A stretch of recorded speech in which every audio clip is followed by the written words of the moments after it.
Welcome to Table Talk here at the Philadelphia Sports Table Podcast Show, the longest-running weekly Philly sports podcast show in the world.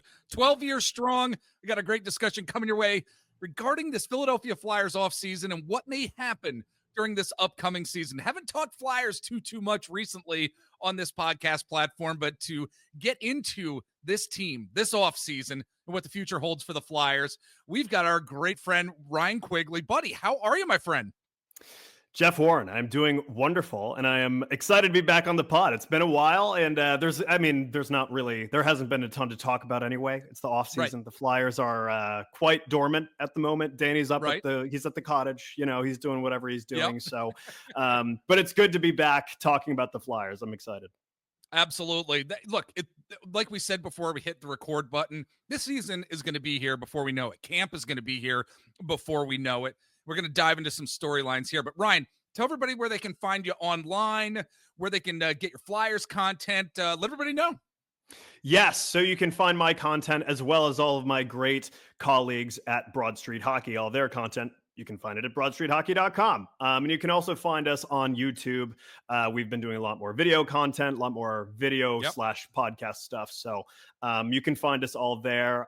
You can find me on Blue Sky, and I'm calling it Twitter at Ryan Quiggs with a Z. Yeah. So, but that's where you can find my stuff. Make sure to like and subscribe Broad Street Hockey. It really goes a long way.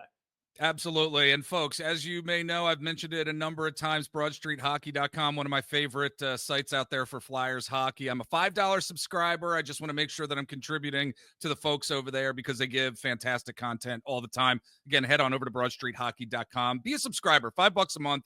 Probably not going to kill you, but it's a great investment for the content you get. So, buddy, let's get started talking about this offseason here. And I think from an overall standpoint, when I think about the Philadelphia Flyers, I think about basically the past 30 years and what we haven't seen and what we haven't really gotten with this team. But when I look at where we are right now in 2025, I think that this was an overall productive, good offseason for Danny Briere and the front office. I think it's safe to say that there's a vision that the front office has. There's a plan of action.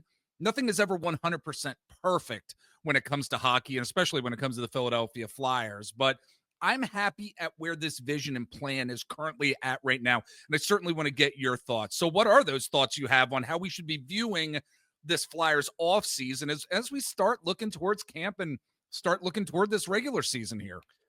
Yeah, well, I do think that this offseason should be considered a success. Not because they went out and they made these incredible, they fleeced a million teams in all these trades, and all of a sudden they have, a top line center who's a 100-point player, like nothing like that.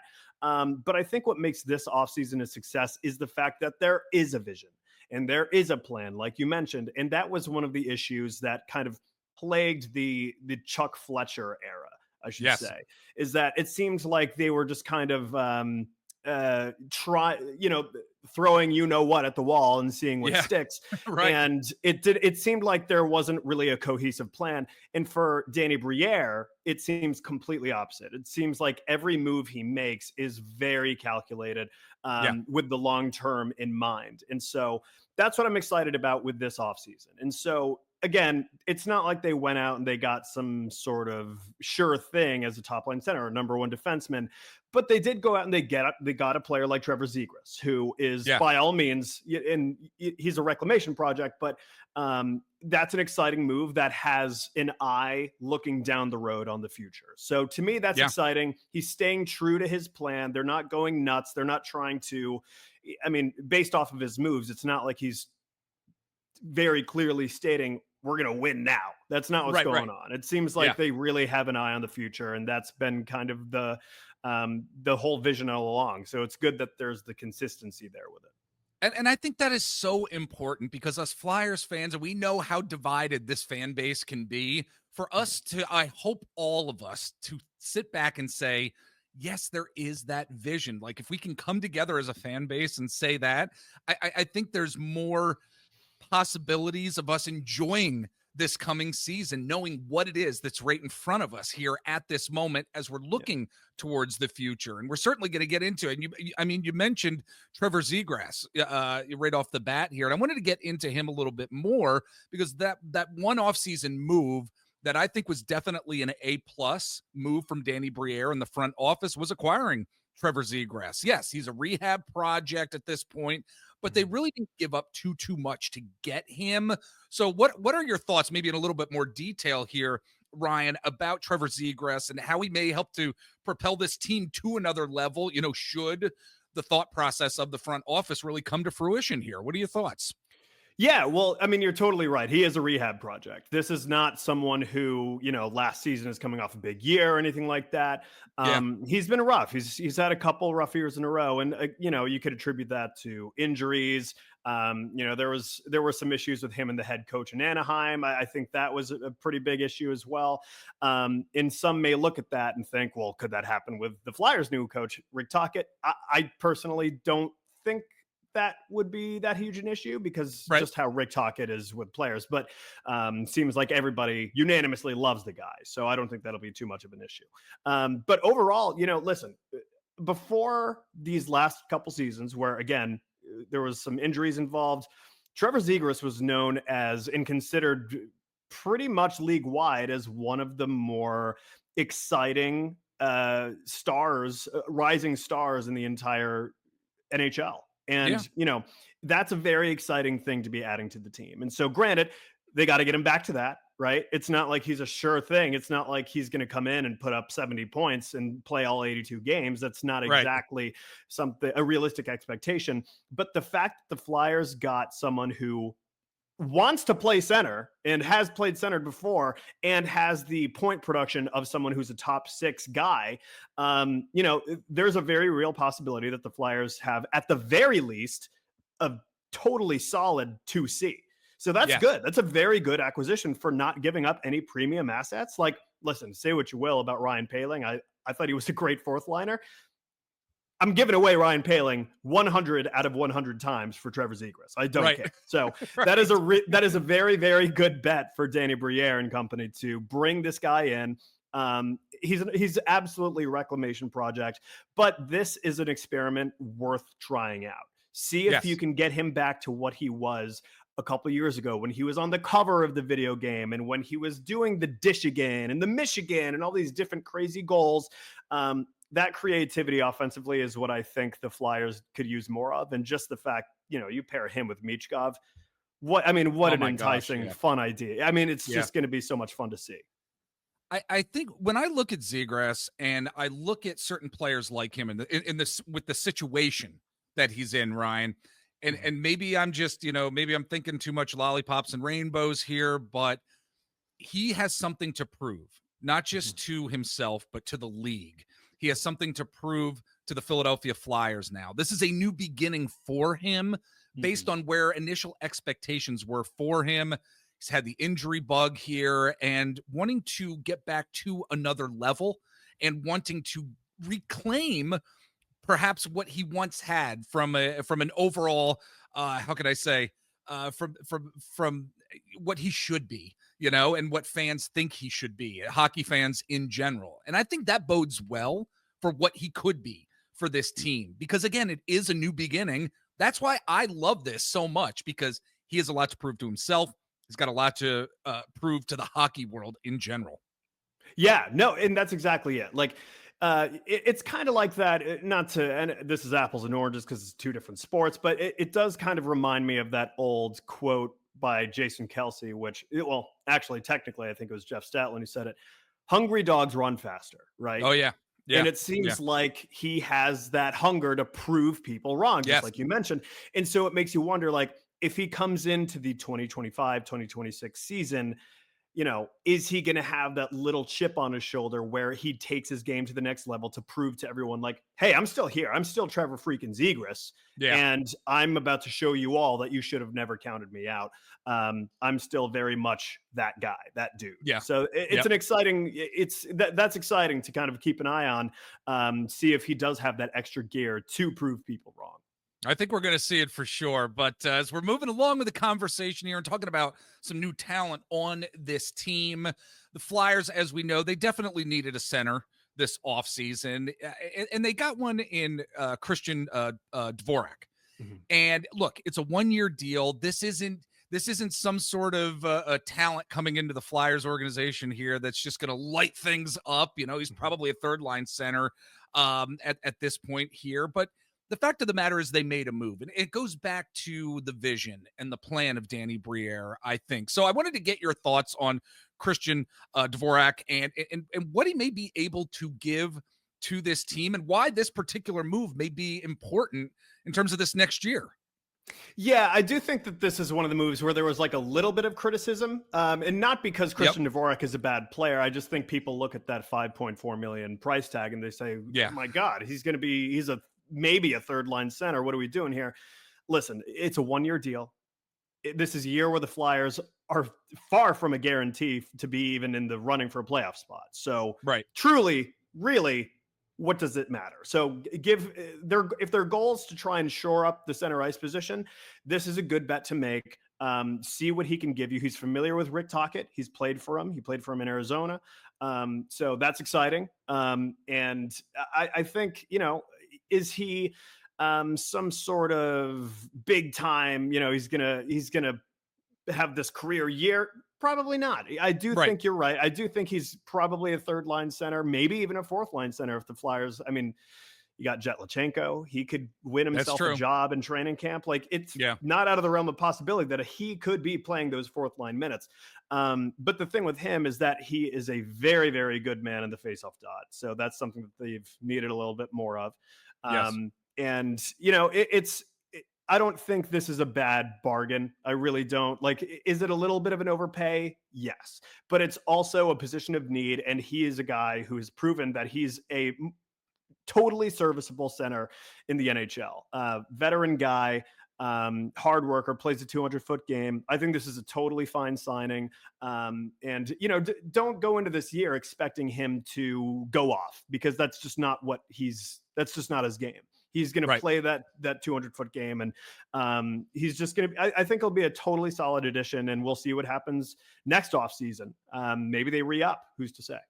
Yeah. All right. Well, as we are going to be heading to a break here, again, folks, we're talking to Ryan Quigley from BroadStreetHockey.com. If you're new to following us or watching us on YouTube, make sure you like and subscribe. We would greatly appreciate that. And share our content with your family, your friends, those who love the Philly sports world. We've got a ton of Philly sports talk all the time over here. And also, our social media sites. We are on Instagram, Twitter/X. Hate saying X, I really do. I'm over on TikTok at Mr. Jeff Warren. You can like our Facebook page. Eric and I are over on Threads. So is the show. Just search out the Philadelphia Sports Table wherever you're at to get our content. And with that being said, we're going to take a break. When we come back, we're going to be discussing some developmental aspects of this Flyers team. Also, Sean Couturier's role and Rick Tocchet, what type of leadership we're going to be seeing from him in the future. We're going to take that break now. We'll be back in a bit. All right, folks, we are back with our good friend Ryan Quigley from BroadStreetHockey.com. And I'm really looking forward, Ryan, to seeing what this season is going to offer us Flyers fans in terms of the development of certain players, because we do have this young core now. We do have this young core that is looking to take steps in terms of that vision, in terms of that plan that Danny Briere has. And I think it's going to be fascinating to watch for sure. I'm wondering, are there a couple guys that you're really looking forward to seeing this season, specifically from that developmental standpoint, that you want to mention here? I'd love to hear what your thoughts are on a couple of these guys here. Yeah, well, I think the easy answer, of course, is going to be Matvei Michkov. Like, at this point, he's the face of the franchise. He's regarded as the savior.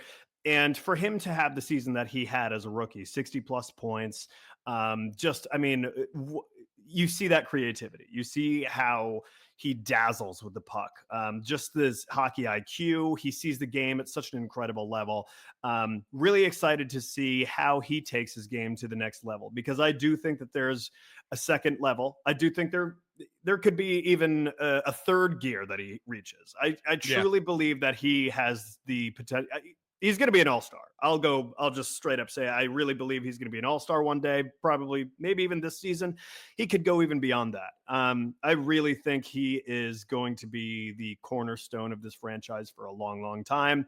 And if we see him take another step this year, then, I mean, that is just so huge for the Flyers, because they haven't had a guy like that, of that ilk, since Giroux. And, Giroux was great. Don't get me wrong. One of the greatest players in franchise history, but I think Mishkov has a chance to even surpass Giroux. I really, really do. I'm bullish on him. So, yes. But beyond him, one guy that I'm really, really, really excited to look at is Bobby Brink. And the reason I bring up Bobby Brink is because I feel like he's kind of forgotten about as like a younger guy who's still developing. That's a good point. Yeah, a lot of people, this offseason, people were talking about, okay, Marco Rossi, he's available, and the Minnesota Wild might trade him. Let's trade Bobby Brink for Marco Rossi. And listen, I'm a huge Marco Rossi guy. I would move heaven and earth to get Marco Rossi. Right. But I'm a huge Bobby Brink apologist. And, you look at his numbers from last season, basically a point per any other half point per game guy. And at his age, that's pretty good. He's early 20s, young guy. He looks like a child still. But you look at his 5-on-5 scoring, he was one of the best 5-on-5 players statistically that the Flyers had last season. Most of his points came at 5-on-5, and famously, most of the game is played at 5-on-5, so that's pretty important. Right. And just imagine how what his numbers would have looked like if he were distributed more on the power play, and if the Flyers power play was even semi-competent. So I really am excited to see what else Bobby Brink can bring to the table. I think his game improved a lot last season. He's never going to be mistaken as a Marian Hossa kind of two-way wing, but he certainly improved his 200-foot game last year. Still a lot of work to be done, but he improved. And Let's think really quick. Really quick. I'm sorry to interrupt you, but his development from a defensive responsibility standpoint was very noticeable, I think, this past year too. I mean, not just offensively, but on both sides. I mean, we saw pretty incredible development from him, and I think that should be noted. Yeah, and listen, John Tortorella is not an easy guy to win over. He seems like someone who, once he has an opinion of you, that sticks with him. That sticks with him. Yeah. Right. And now it has happened, but it does seem like he's kind of set in his ways in regards to opinions of some of his players. Not all, but some. Bobby Brink seems to have really won over John Tortorella last season. And I remember, we saw Bobby Brink get benched. He did not have any issue with benching Bobby Brink. He did it to him in his own hometown in his first game in Minnesota. In front of his friends and family. He's like, guess what, Bobby, you're not playing tonight. You're scratched. And then this past season, you hear some of the things that Torts was saying about Brink, and it was just like, is this the same player? And honestly, no, it's not. He improved his game so much that it fit more to what John Tortorella wants. And I would be, I would imagine that Tocchet would probably appreciate that style of play as well. So I'm really excited to see what Brink has in store for this season. I'm not saying he's going to be some sort of, 25 goal scorer, 50, 60 point guy, but he is a very, very good middle six winger. And I think there's more there for him. I really do. I'm excited about him and his future with the Flyers. I think it's going to be fascinating to watch him as well too. And I mean, I think he's the type of player that is going to continue to take steps forward. But, I also, moving along, want to talk about what our expectations should be for a veteran on this team, a guy who all of us just absolutely love, and it's Sean Couturier. I mean, he's certainly no spring chicken, as he's going to be beginning his 14th season in the league here, and perhaps his time on the ice is going to be managed more. I mean, maybe 18, 20 minutes per game or so. I don't know. It's getting to a point where I want, because of his leadership, because of who he is, I want to see him get that success, and especially that postseason success that I think Sean Couturier deserves. So, Ryan, how do you see Sean Couturier's role really taking shape this season as that one real true veteran on this team? Yeah. Well, you mentioned it already, but how crazy is it that he's now the longest tenured athlete in It's nuts. Philadelphia? It's I wild. know, It it's seems nuts. seems like Yes. yesterday he was that little Yes. toothless kid in the Yep. Penguins series with the hat trick, but Yep. shutting down Evgeny Malkin. But he listen, he's not what he was, right? I Right. think those back injuries really set him back a little bit. I don't think he's the same player he was. That said, it's not like he is this shell of himself like a lot of people assumed he would be when he came back. And now, granted, he started this year a little bit slow, but it's pretty wild when you look at the numbers. This is the best season he's had, at least from a raw point production perspective, since that COVID season when he won the Selke. Yeah. 45 points, 79 games, nothing incredible, but he was very good. And when you keep his 200-foot play, I mean, that's kind of his calling card, right? That's what Yeah. makes him such a good player, is how good he is at a 200-foot, from a 200-foot perspective. He's still a very, very good player.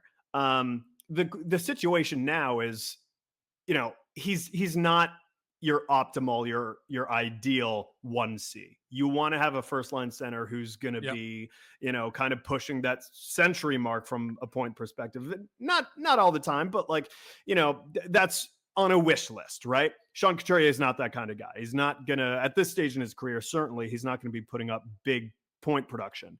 But without question, I do think he is their best center, I would say, on the team right now. I don't really think there's much debate there. I agree. And that's just the situation the Flyers are in, and so I think he's going to continue taking on that role of being the responsible 200-foot guy. He's obviously the leader of the team, is the captain, of course. But it's going to be interesting to see how he performs this season after a year removed from the just another year to rest up the back. I think that'll be interesting to see. And if he can stay healthy, he's got. If he stays healthy, yeah. So I think that's huge. And in an ideal world, he would be just an incredible third line center. I mean, that's what you would want on a Stanley Cup team. Having Sean Couturier as your third line center, that's incredible. Yeah.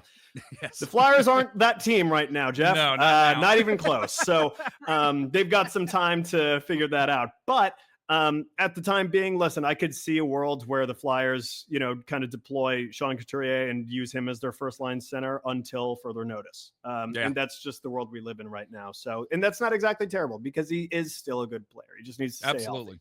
Absolutely. All right. Well, I wanted to end our conversation here, Ryan, by talking about new head coach Rick Tocchet and what we can expect from him right out of the gate this coming season, because I think it's going to be a breath of fresh air. I really do. I'm holding on to that. We know he's a demanding guy, but also, as you mentioned earlier, that like player-friendly coach, allowing players to be creative and have that freedom, when they are on the ice, that trust in players. I think it's going to be, again, be a breath of fresh air. What are your thoughts on what kind of coaching leadership we're going to end up seeing from Rick Tocchet as the season gets underway? What are your thoughts here? Yeah, well, I'm really excited about Tocchet. And listen, I know a lot of people are looking at this hire as, oh, great, the Flyers are bringing in another former Flyer. Of course they are. This is what they do. But with Rick Tocchet, it is exciting to me, because I think, yes, he is a former Flyer, but I think he brings a best of both worlds type situation to the Flyers right now. And so what I mean by that is he's demanding, yes. He's in a way, he's kind of like John Tortorella, where he expects a lot from his players and he holds them accountable. I think accountability is a big part of how he coaches the game. Right. That said, he's also such a player's coach. I mean, he's constantly just dishing it back and forth. There's like they're talking trash to each other. It's like a game for him and his players. It's like fun. It seems like it's a fun team when Rick Tocchet is your head coach. Yeah. And, when you hear about how he interacts with players, then one of the number one things, and he says this himself all the time in his interviews, one of the big things for him is communication. And that was one of the big pitfalls for Torts was, let's use Sean Couturier as an example. When Coots was benched like 2 weeks after he was named captain, which still is crazy to me. It is nuts. When he was benched, someone was asking him, why are you benched? And he essentially said, I have no idea. there was never a conversation here. Yeah.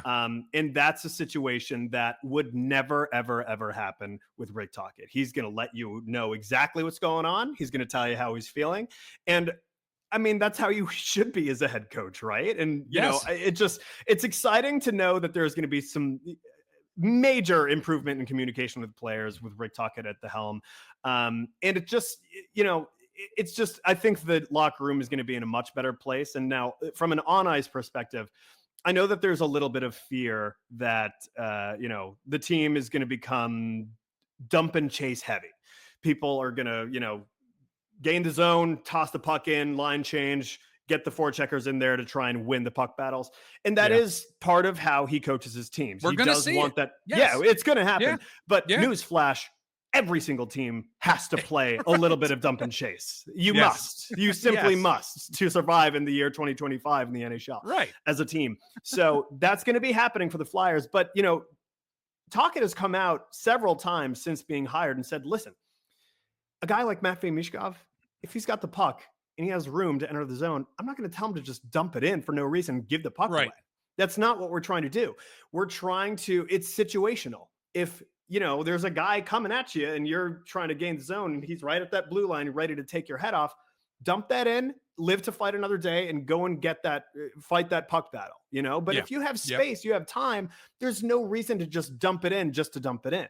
And so I'm very encouraged by the way Rick Tocchet has been talking about his system and how it's not going to be as, detrimental to controlled zone entries and things like that as people think, because I do think that there is a serious fear amongst some portions of the fan base that it's going to be way too dump and chase heavy. It's going to exist, but I don't think it's going to be to the degree that some fear that it could be. So I'm excited. I think this is a good hire. I do know that a lot of people are a little hesitant because he doesn't exactly have a ton of success as a head coach. But then again, you look at the teams he was coaching, Arizona Coyotes, good God almighty. I mean, they're just they're a travesty. There's a reason they don't exist anymore. Right. And then, and it doesn't have to do with Rick Tocchet. I can tell you that right now. Right. And then the Vancouver Canucks, they were fantastic. And just a couple years ago. And then last year, there was all this drama with the players and just weird situations. I'm excited to see how he does with the Flyers.